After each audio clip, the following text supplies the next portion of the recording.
샬롬, 여러분들 평안하셨습니까? 오늘은 이 글을 읽을 줄 알면 인생을 아는 겁니다. 이 글을 읽을 줄 알면 인생을 아는 겁니다. 그런 주제로 말씀을 드립니다. 세상에서 사는 것은 특별한 사상의 나라가 아닌 이상 자유를 압니다. 내가 먹고 싶은 건 먹고 가고 싶은 대로 갈 수 있습니다. 그런데 자유롭지 못한 게 있습니다. 그건 피할 수 없습니다. 하나는 죽음입니다. 어느 날 자신이 잘 아는 친구나 지인이 세상을 떠났다면 무슨 생각을 합니까? 그래, 더 살아도 되는데 그 생각하시나요? 그분이 가셨다면 나에게도 죽음의 시간이 오고 있구나. 이걸 생각한다면 정상이지요. 죽음을 공평한 겁니다. 얼마나 오래 사는가 차이가 있겠지만 누구도 피할 수 없는 게 바로 죽음이랍니다. 다른 하나는 심판입니다. 심판입니다. 죽음으로 끝나는 게 아닙니다. 이후에 반드시 행한 대로 말한 대로 심판의 주님께서 심판하십니다. 영생인가 아니면 영벌인가 범죄한 대로 심판하신다는 말씀입니다. 다른 이가 모르면 되는 것이 아닙니다. 범죄하고 다른 이가 모르면 되는 게 아니에요.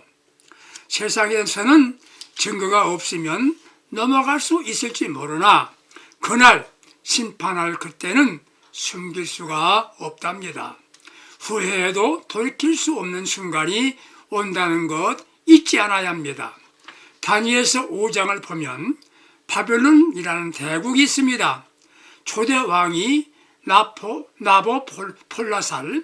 나보폴라살이었고 그의 아들 느부갓네살이 통치하였습니다. 그는 애굽의 전투에서 승전하고 최강의 나라를 이룹니다. 그가 44년 동안 통치하였습니다. 그때 바벨론은 이스라엘을 침략하여 속국으로 만들었습니다.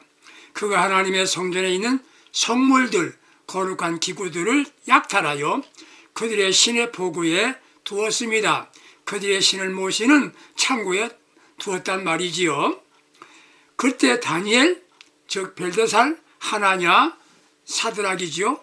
아벳노고 같은 귀족들을 포로로 삼고 바벨론식 교육을 시켜 왕을 위해서 일하도록 했습니다.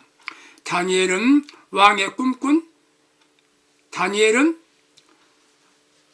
그 교육을 받지 않았어요. 다니엘은 왕의 꿈꾼 내용을 해몽해 달라고 말합니다. 그 후에 바벨론의 마지막 왕은 벨사살 왕이었습니다. 즉 나보폴라살 왕, 그 다음에 벨사살 왕이 됐단 말이지요. 그가 호화로운 궁전에서 황후들과 귀빈들을 포함하여 1천여 명의 주호가들이 모아 예루살렘 성전에서 가져온 전리품인 성전의 기물들을 사용하여 술을 마시고 있었습니다. 그리고 자신들이 만든 금은 절로 만든 우상을 찬양하고 있었습니다. 그때 왕궁 돛대 맞은편 벽에 갑자기 손가락이 나타납니다. 사람의 형상은 보이지 않는데 글씨가 빠르게 쓰여지고 있었습니다. 그때 향락을 즐기던 왕의 얼굴빛은 변하고 번민하기 시작합니다. 뼈마디가 녹는 것 같았고 무릎이 와들와들 떨기 시작합니다. 왕은 큰 소리로 박사와 술사, 술객들을 점쟁이들을 불러서 그 글씨를 읽고 해석하라 명령했으나 아무도 해석할 수가 없었습니다. 왜 왕이 그렇게 놀라고 번민하게 되었을까요? 먼저 손가락은 보이는데 사람이 보이지 않았다는 것이고, 두 번째는 비상하게 빠르게 쓰여졌기 때문입니다. 세 번째 그 글자는 아무도 모르겠다는 겁니다. 왕은 당황하여 이 글씨를 알고 해석하는 이에게 셋째 자리를 세우겠다고 현상금을 내걸었습니다. 그럼에도 해석할 사람이 없었습니다. 그때 테오크리스는 아버지로부터 들은 바 있는 다니엘을 천거합니다. 어머니 말을 들었던 왕은 다니엘을 불러서 글자를 해석하고 하라고 요청했습니다. 다니엘은 글자를 읽어줍니다. 메네 메네 데겔 우바르신, 한글로 말하면 열자지요. 해석하면 메네는 하나님께서 이미 왕의 나라를 끝나게 하셨다는 의미요. 이유는 데겔인데 왕이 저울에 달려보니 부족함이 되었다는 뜻이었습니다. 우바르신은 결과로 왕의 나라가 나뉘어서 메대와 파사 사람에게 준바되었다는 뜻이었습니다. 우리는 영안이 열려 하나님의 손가락을 볼 수 있어야 합니다. 신앙인들은 영안이 열려서 하나님의 손가락을 볼 수 있어야 됩니다. 먼저 메네메네입니다. 하나님께서 계수하신단 말입니다. 하나님의 손가락은 계수하시는 손가락입니다. 정치권에서 관심을 갖는 게 무엇인가요? 여론조사이지요. 사람들이 지지하는데 얼마나 높은 수치인가? 여기에 웃고 웁니다. 우리 주님께서는 여론으로 말하지 않으십니다. 직접 우리를 계수하신다는 말씀이십니다. 이같이 하나님께서 벨사살 왕의 죄를 계수하셨다는 말씀입니다. 사람들은 자기 멋대로 하고 싶은 대로 살아도 된다는 생각을 갖는 이들이 있습니다. 내가 범죄하더라도 사람이 모를 수 있습니다. 모르면 괜찮은 것 아닙니다. 내가 범하는 죄는 사람이 모를 수 있습니다. 그러나 하나님께서는 모두 계수해 놓으신다는 것을 기억해야 합니다. 내가 한 일 주님이 다 세고 계시답니다. 벨사살 왕이 권력이 있었습니다. 자신의 마음대로 할 수 있었습니다. 힘으로 자기 마음대로 나라를 다스림을 누가 뭐라 하겠습니까? 문제는 거룩하게 사용해야 할 하나님의 성전 기물을 욕되게 사용한 겁니다. 그걸 하나님이 세보신 겁니다. 거룩한 것은 거룩하게 사용되어야 합니다. 하나님께서 우리에게 건강한 몸을 주셨습니다. 그 몸으로 범죄하라고 주신 것 아닙니다. 우리 몸을 하나님의 영광을 위하여 복되게 사용하라고 주신 겁니다. 하나님의 것을 사람의 마음대로 사용하는 것을 세어보신 겁니다. 이것만 아닙니다. 날마다 범하는 죄를 범하는 사람들은 잊어버리지요. 그러나 우리 하나님께서는 그 죄를 세고 계신다는 것이에요. 세어보신다. 이게 면회입니다. 사람은 사명적인 존재입니다. 아무렇게 사는 것이 아니에요. 성경에 원리가 있어요. 심은 대로 거둡니다. 심지 않고 거둘 수 없습니다. 우리 앞에 손가락 면회라는 글자가 나타날 때 자신의 행한 것을 계수할 때 내어놓을 수 있어야 하겠습니다.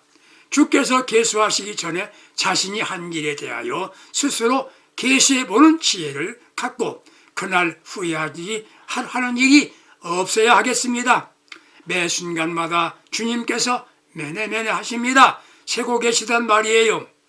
내가 행하는 선을 계수하신다는 말씀입니다. 주님은 계수하신다는 말씀이에요. 우리 주님은 내가 가진 것이 얼마인가 계수하시는 게 아니라 얼마나 작은 자를 위하여 섬겼느냐 그걸 계수하신답니다. 믿음의 사람들이 섬길 때는 주님을 섬기는 마음으로 가장 아름답고 가치 있는 영원히 주님께서 계수하신 일이 된다는 것을 기억해야 합니다. 우리가 세상을 떠날 때 아무것도 갖고 갈 수는 없습니다. 이거 다 알고 있습니다. 그런데 하나님의 영광을 위하여 힘들고 어려운 이웃을 위해 사용될 때 천국 창고에 쌓이게 되는 것은 천국 창고에 쌓이게 되는 겁니다. 할 수 있는 대로 다른 사람들을 위하여 사용할 줄 아는 영적 지혜로운 믿음의 사람들이 되어지기를 기대합니다. 주님께서 왜 매네매네 하시기 때문입니다. 두 번째 대결이 있습니다. 대결이라는 글씨를 읽을 줄 알아야 됩니다. 대결은 화폐 단위였습니다. 뜻은 무게를 잰다는 뜻입니다. 사람 중에 가벼운 사람이 있지요. 체중으로 고민하는 이들이 가벼움 좋겠다 그럴지 모르나 체중을 재는 대결이 아닙니다. 생각 없이 말하고 행동하는 일을 가벼운 사람이라고 말하죠. 쉽게 거짓말하는 사람들을 가벼운 사람이라고 말합니다. 하나님께서 달아보신답니다. 뭘 달아보시나요? 진실 여부를 달아보십니다. 사람이 갖고 있는 자산이 무엇입니까? 돈만 재산이 아닙니다. 직접 재산은 돈이요. 그러나 두뇌도 자산입니다. 머리 좋은 사람은 큰일을 할 수가 있습니다. 존경받습니다. 지혜롭지 못한 이들이 있습니다. 문제는 본능적으로 살아가는 이가 있습니다. 본능으로 사는 동물은 머리를 쓰지 않습니다. 본능으로 움직이기 때문이지요. 그러나 거짓은 없습니다. 사람은 지능이 있기에 머리를 씁니다. 거짓될 수 있습니다. 무게에 있는 사람은 머리를 쓰지만 진실합니다. 진실해요. 진실의 삶이 자산이 되는 겁니다. 주님이 칭찬하실 때 착하고 진실된 종아, 착하고 진실된 종아 하셨습니다. 착하면 진실합니다. 믿음은 진실이어야만 합니다. 충성도 진실이어야만 충성이 되는 겁니다. 주님은 진실한가 거짓인가 이것을 달아보신다는 말씀입니다. 자신은 잘한 것 같은데 하나님이 저울에 모자라면 안 되지요. 하나님이 달아보신다는 것이에요. 문제는 이런 하나님의 경고의 말씀인 손가락을 보면서도 자신이 회개하거나 반성이 없다는 것입니다. 다니엘서 5장 22절 이것을 알고도 낮추지 아니하였다 기록했습니다. 낮추지 아니했습니다. 이게 교만입니다. 반응이 없단 말이지요. 더욱 다니엘서 5장 24절에 스스로 높여서 한일의 주제를 거역했다 이렇게 기록하고 있습니다. 자고와 교만은 사람을 어리석게 만듭니다. 그래서 죽음보다 무서운 게 자고와 교만이라고 합니다. 어리석은 사람의 마음은 내 마음대로 살다가 죽기 전에 회개하면 천국 가면 어떨까 생각합니다. 지혜로운 것 같죠? 누구의 간섭도 받지 않고 하고 싶은 대로 하고 이 땅에서 자유롭게 살다가 구원받으면 된다는 자의적 생각하는 도 있지요. 이게 지혜입니까? 가벼운 사람의 이기적인 생각이지요. 가볍나 무겁나 재보신다는 것입니다. 왜 이렇게 됩니까? 교만이지요. 아무리 달아봐도 가벼운 사람이 있습니다. 손가락 글 보면서 나는 무게 있는 사람이 된가 살펴보시기를 바랍니다. 세 번째 글자를 읽어야 됩니다. 우바르신, 우바르신입니다. 이 말은 무슨 말입니까? 계산하고 다뤄보아도 부족하여 나누어진다는 뜻입니다. 다뤄보았는데 부족해서 나누어진다는 뜻이에요. 즉 강대한 바벨론을 메대와 바사로 바사의 손에 넘겨주겠다는 의미입니다. 나누어진다는 것이에요. 요한계시록 11장 1절 2절을 보게 되면 주께서 지팡이 같은 갈대를 주시면서 성전과 제단과 그 안에 경배하는 자들을 측량하라고 하십니다. 다 같이 모여 예배하는 이들이 같은 장소, 같은 시간에 예배 드리는데 영적으로 나뉘어집니다. 신앙 위치는 다르단 말이에요. 먼저 성전 밖에 있는 신자가 있어요. 즉 마당 신자지요. 성전 안에서 되어지는 일은 잘 압니다. 문제는 기쁨도 없고 체험은 더욱 없습니다. 내용을 알 수 있습니다. 사도행전 3장 1절에서 10절에 보게 되면 40년 동안 걷지 못하는 신체 창후와 같은 신자입니다. 명목상 신앙인을 의미합니다. 구원과도 관계가 없는 신앙인이 있습니다. 두 번째 성전 신자가 있습니다. 사도행전 3장 1절 11절 10절까지 바로 말씀드리는 요한과 베드로와 같은 신앙인입니다. 기도합니다. 섬깁니다. 예배 드릴 줄 압니다. 예배와 섬김으로 하나님을 기쁘시게 합니다. 때로는 기적을 일으키기도 합니다.